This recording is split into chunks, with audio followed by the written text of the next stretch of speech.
इधर इधर, next part of the story. चलो, एनर्जी इन सिस्टम क्या बोला मैंने? This is a basic spring block system. Spring force एक कंजर्वेटिव फोर्स है, वो अगर एनर्जी निकालता है तो उसको पोटेंशियल एनर्जी में स्टोर करता है, जब रिटर्न करता है उसको फिर काइनेटिक में कन्वर्ट कर देता है। और मैंने ये भी कंडीशन मान के रखा, there are no dissipative forces.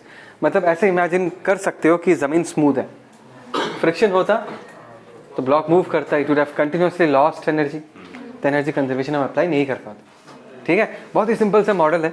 Let us सी इस ब्लॉक का जो एम्पलीट्यूड है ए बोलते हैं, मैक्सिमम मीन पोजीशन से कहाँ तक पहुँच पाएगा ब्लॉक? ए तक पहुँच पाएगा। Is that clear? और हमने एक इंटरमीडिएट सिचुएशन कंसिडर किया है, समवेयर इन बिटवीन। फोटो खींचा और देखा कि अभी इस वक्त स्प्रिंग कितना एक्सटेंड हो चुका है एक्स, और इसके बाद वेलोसिटी कितना है v। Is that clear? ऐसे सिचुएशन में अगर मैं पूछूं बताओ कि इसके पास पोटेंशियल एनर्जी क्या है? हाफ के एक्स स्क्वायर। बढ़िया। अगर पूछूं कि भाई काइनेटिक एनर्जी कितना है? Half m v square. Is that clear? Okay, ये याद है ना?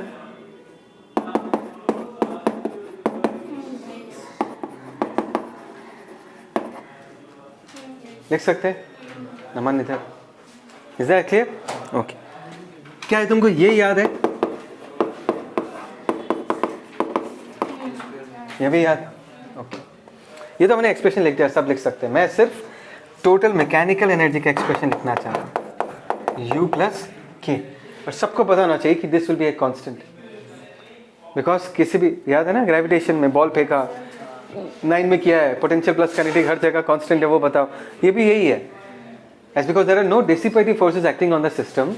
किसी भी मोमेंट में अगर तुम सिस्टम का टोटल मैकेनिकल एनर्जी का वैल्यू निकालोगे, पोटेंशियल और काइनेटिक को जोड़ोगे, वो एक कांस्टेंट ही निकलेगा। प्रूव करना है बस इसको, ठीक है ना? यू की जगह हम लोग क्या लिख सकते हैं? हाफ के को मैं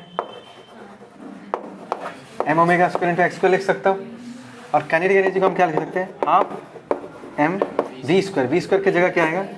omega square a square minus x square. ध्यान से देखो, half m omega square x square, half m omega square minus x square, they will cancel out. तुमका सुनी है ना? बचेगा सिर्फ half m omega square a square.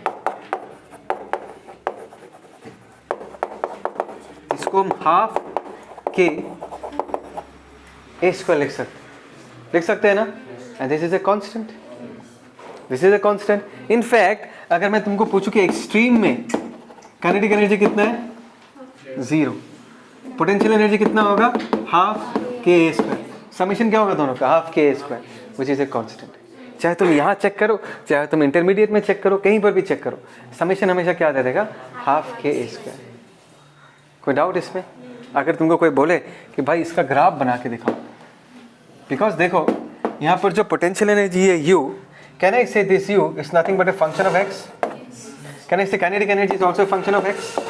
Because v को तुम x के फॉर्म में एक्सप्रेस कर सकते हो, x बदलेगा तो u का वैल्यू भी क्या होगा? चेंज होगा। सो हम अगर ग्राफ बनाएंगे, किसके बीच ग्राफ बनाएंगे? u और k with respect to what? x। u और k दोनों ग्राफ एक ही जगह पर बनाएंगे with respect to what? x।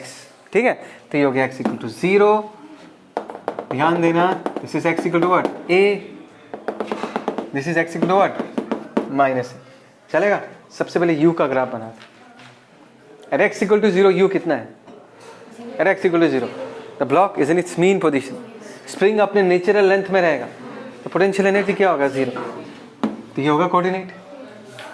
Eight x equal to a पे क्या होगा? Half k square. तो x इक्वल टू a पे मैक्सिमम होगा नहीं होगा? ये मैक्सिमम, फॉर एग्जांपल इसका जो वैल्यू है यहाँ पर that is half k A square, ये होगा, ये कोऑर्डिनेट होगा इसका। x equal to minus a पे negative extreme, what is the potential energy? Half k minus A the whole square which is half k A square. मतलब यहाँ पर भी यही होगा, बोलो ना? और देखो u is proportional to what? x स्क्वायर। x बढ़ेगा तो u पैराबोलिकली इंक्रीज करेगा। दिख गया ना ग्राफ कैसे होगा? कैसा होगा?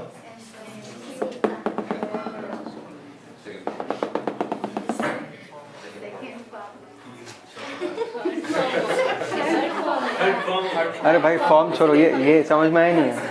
Is that clear? अभी अगर काइनेटिक एनर्जी का निकाले तो at x equal to 0 kinetic energy कितना है बोलो? x equal to 0 kinetic energy कितना होगा? हाफ के ए स्क्वायर होगा ना, हाफ के ए स्क्वायर। यहाँ से बोल पा रहे हैं ना, मैं अलग से नहीं लिख रहा, यहाँ से देख लो। x का वैल्यू 0 पुट करूंगा तो ये गया हाफ, इसको हम k लिख सकते हैं, हाफ के ए स्क्वायर। मतलब इन दिस केस ग्राफ इसका यहाँ पर होगा कोऑर्डिनेट, है ना। x इक्वल टू ए पे एक्सट्रीम पे ब्लॉक रुक जाता है, उसका काइनेटिक एनर्जी क्या होगा? 0। यह इसका कोऑर्डिनेट। माइनस ए पे भी ब्लॉक रुक जाता है नेगेटिव एक्सट्रीम में, वेलोसिटी 0। तो ये होगा कोऑर्डिनेट, है ना। इसका ग्राफ कैसे होगा समझ में आया?